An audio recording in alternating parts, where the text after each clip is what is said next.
ยังจะหักข่อยบ่ตราบใดที่คอยยังมีลมหายใจอยู่คอยจะบ่ยอมหักไผนอกจากเจ้าคอยหักเจ้าเท่านั้นทุกลมหายใจชีวิตมีเจ้าทั้งกายบ่หวั่นไหวต่อสิ่งใดที่เข้ามาคอยหักเจ้าเท่าออกทุกลมหายใจคอยหักเจ้าหลายที่สุดให้เจ้าตอนโลกพังละลายคอยก็หักเจ้า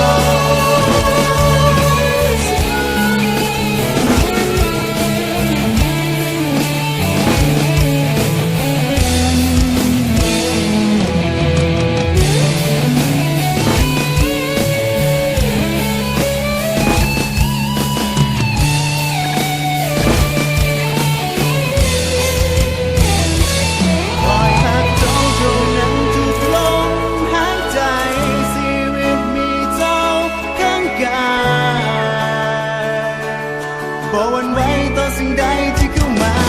คอยหักเจ้าเข้าออกทุกลมหายใจ